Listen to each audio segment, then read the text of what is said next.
Olá, muito bom dia. Você que acordou bem cedinho para começar o seu dia bem informado com o Manhã no Ar. Hoje é terça-feira, dia 24 de julho. O programa está só começando. Eu te convido a conhecer os destaques dessa edição. 800 quilos de pirarucu ilegal são apreendidos no porto da Manaus Moderna. Números crescentes. Manaus confirma 519 casos de sarampo e quase 3 mil suspeitos. E ainda, a pesquisa aponta que estudantes brasileiros estão entre os mais estressados do mundo. E atenção, usuários de ônibus. Obra muda itinerário de linhas na área central de Manaus. Tem ainda a oportunidade de emprego, a prorrogação do FIES e o pagamento do 13º de alguns servidores públicos. Isso e muito mais a partir de agora. Manhã no Ar, seu dia começa aqui.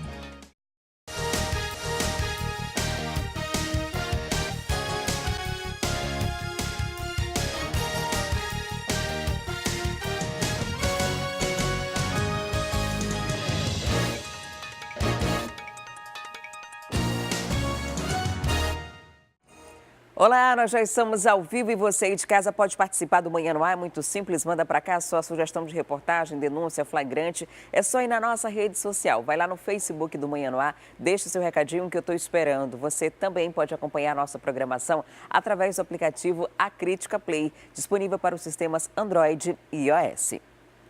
E a gente começa essa edição falando de fiscais do Instituto de Proteção Ambiental do Amazonas, o IPAAM, que apreenderam 800 quilos de pirarucu. A ação ocorreu na manhã de ontem no Porto da Manaus Moderna. Os 800 quilos de pirarucu seriam comercializados em restaurantes e feiras da capital. De acordo com o Instituto de Proteção Ambiental do Amazonas, o peixe estava dentro do frigorífico de uma embarcação no Porto da Manaus Moderna e havia acabado de chegar de Maraã. O proprietário do barco foi autuado e recebeu uma multa de R$28 mil. Todo o pescado foi doado a instituições que cuidam de crianças em risco social e também a um asilo. Só lembrando que a pesca do pirarucu é proibida nos rios da Amazônia e só pode ser feita em área de manejo. Como a mercadoria não tinha documentação de origem, foi apreendida. E um homem de 63 anos e o filho dele, de 29, foram baleados durante um assalto na tarde de ontem no bairro Japim. Eles testemunharam o roubo de um carro de um vizinho e tentaram impedir a fuga de um dos criminosos. Era por volta de 3 horas da tarde desta segunda-feira, 23 de julho. Exatamente aqui por onde eu estou passando, na rua 5 de setembro, no bairro Japim, na zona centro-sul de Manaus, havia um veículo preto estacionado que estava sendo limpo por um jovem que prefere não se identificar. Ele ainda está muito abalado com toda a situação. No momento em que ele estava dentro do veículo fazendo a limpeza interna, a porta do motorista estava aberta, uma moto se aproxima com 2 pessoas que já chegam anunciando o assalto. O homem disse que passou aqui momentos de terror, levou coronhadas, foi agredido e constantemente ameaçado de morte. Em seguida, depois que os bandidos pegaram a chave do veículo, eles obrigaram o rapaz que estava limpando e a esposa a entrarem dentro da residência. Quando eles iam saindo, os vizinhos aqui, pai e filho, acabaram vendo toda aquela confusão, aquele assalto e tentaram reagir. Eles acabaram sendo baleados, foram levados até o hospital 28 de agosto, passam bem e os bandidos fugiram. Um deles ainda tentou pegar a motocicleta que foi abandonada logo lá à frente. A família agora, ainda muito desesperada, pede ajuda para encontrar o veículo roubado. O veículo que você viu aí na reportagem roubado é um HB20 preto de placa PHL 6872. Qualquer informação sobre esse carro, entre em contato com a polícia através do telefone 181. Em nota, a direção do Hospital e Pronto-Socorro 28 de agosto informou que Marcelo Miranda da Silva e Estevão Fernandes passaram por procedimento cirúrgico, mas não deram mais detalhes sobre o estado de saúde. E dupla é presa com drogas embaladas com rótulos de facção criminosa. Os 2 homens foram presos na rua Hilário Gurjão, no Jorge Teixeira, na Zona Leste. Confira esse e outros assuntos no nosso resumo de polícia. Os suspeitos são Bruno da Cunha Martins, de 21 anos, e Marcos Leite Xavier, de 22 anos. Eles foram detidos com 33 trouxinhas de cocaína, 16 de maconha, 15 de oxi e uma poção de aproximadamente 100 gramas de maconha. A polícia também encontrou um caderno de anotação do tráfico e embalagens personalizadas, fazendo alusão à facção criminosa Família do Norte, FDN. No rótulo também está escrito Texas, uma referência ao bairro Jorge Teixeira, conhecido como Jorge Texas. Vítima de furto recupera a moto quando estava a caminho do trabalho. Um homem teve o veículo roubado no bairro Cidade de Deus, na Zona Norte. Ele pediu carona de um amigo para ir ao trabalho. Quando estava na Avenida Torquato Tapajós, avistaram a moto furtada. A vítima e o amigo lutaram com Jairson Carvalho, de 22 anos. Jairson estava pilotando a moto e foi preso pela PM. Uma viatura passou pelo local no momento da confusão. Homem é preso com arma de brinquedo. O suspeito é Leonardo Souza da Silva, de 24 anos. Com ele foi encontrado também 13 porções de cocaína e uma porção de ox. Moradores do bairro Aparecida denunciaram à polícia que um homem estava correndo pelas ruas na área com uma arma. O caso foi registrado no 24º Distrito Integrado de Polícia. E a gente continua com o noticiário policial. Depois de um fim de semana com cerca de 15 homicídios, outras mortes violentas foram registradas ontem. Vamos falar ao vivo com o Fred Rocha, que traz os detalhes para a gente. Olá, Fred, muito bom dia para você. Foram pelo menos 3 homicídios, né? No bairro Alvorada houve um tiroteio com a polícia e uma pessoa foi morta. Nesse caso específico, a vítima era suspeito de algum crime ou foi morto por engano?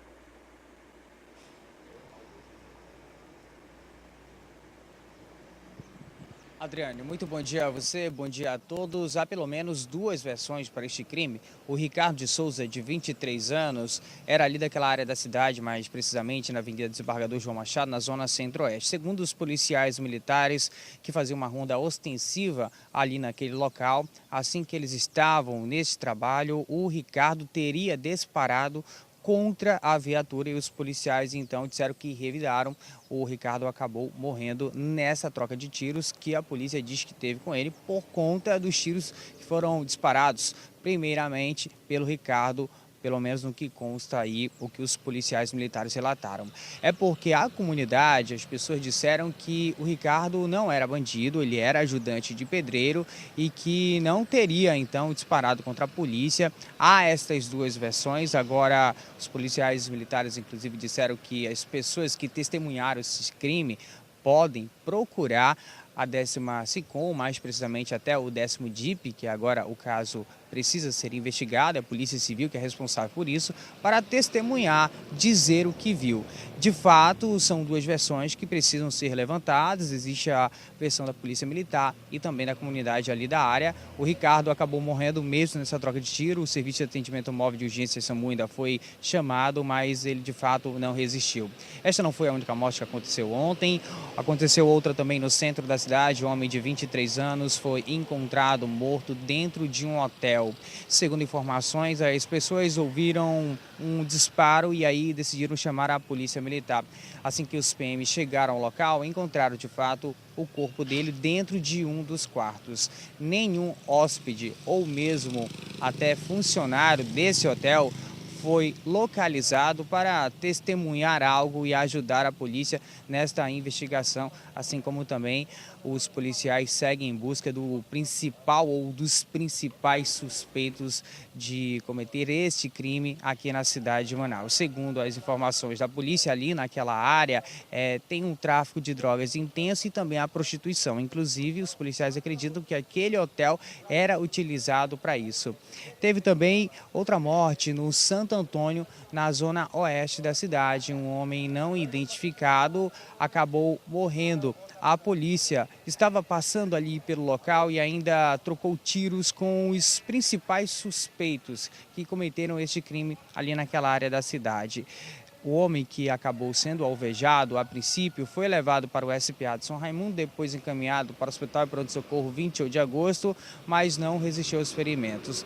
Durante a troca de tiros com os criminosos que participaram desta ação, um rapaz de 20 anos foi alvejado e levado para o Hospital de Pronto-Socorro 28 de agosto, onde ele segue internado. A gente ainda não tem informações sobre o estado de saúde dele. Agora, A polícia precisa, como sempre, investigar todos esses crimes, inclusive aquele primeiro caso que foi relatado agora há pouco, que é realmente bem polêmico por conta das versões que foram contadas até este momento. Adriane.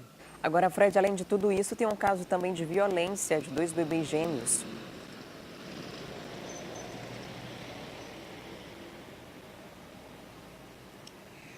Esse caso aconteceu no Ouro Verde, que fica na zona leste aqui da cidade. Os 2 gêmeos estavam na casa da mãe, né, que vivia com a avó materna. O que aconteceu? A avó paterna foi fazer uma visita às crianças e observou que o estado delas não era nada bom, ou seja, elas tinham arranhões ali no rosto, também vários hematomas pelo corpo. Depois que a avó paterna viu isso, acabou denunciando ao Conselho Tutelar, que foi ao local e acabou resgatando essas 2 crianças. Na delegacia, já que esse caso agora é investigado pela Delegacia Especializada em Proteção à Criança e Adolescente, tanto a mãe das crianças, melhor dizendo, quanto também a avó materna, disseram que elas têm problemas com bebidas, ou seja, são alcoólatras, assim como também tem algum envolvimento ali com drogas, são usuárias, e que isso estaria de alguma forma contribuindo para esta situação deplorável dessas 2 crianças. Trata-se de um menino e de uma menina de 10 meses de idade, já que são gêmeos. Enfim, agora é provável que os gêmeos sejam levados para um abrigo aqui da capital e, como eu disse, o caso segue aí com a DEPCA, que é a delegacia que deve investigar melhor esse caso para saber o que tinha acontecido nos últimos tempos. Tanto a mãe das crianças quanto a avó também materna, elas não trabalham. Quem estava sustentando esse menino e essa menina era a avó paterna e o pai, que segundo informações, o pai biológico nem consta lá na certidão de nascimento desses gêmeos. Adriane. Tá certo, Fred. Muito obrigada pelas informações. Até daqui a pouco. E depois do intervalo tem a nossa interação com a Rádio FM O Dia e a gente continua falando dessa onda de crimes na cidade, mas vamos falar especificamente das mortes de pessoas que usavam tornozeleira eletrônica. A gente fala também da prorrogação do FIES, é um instante só, não saia daí que eu volto já já.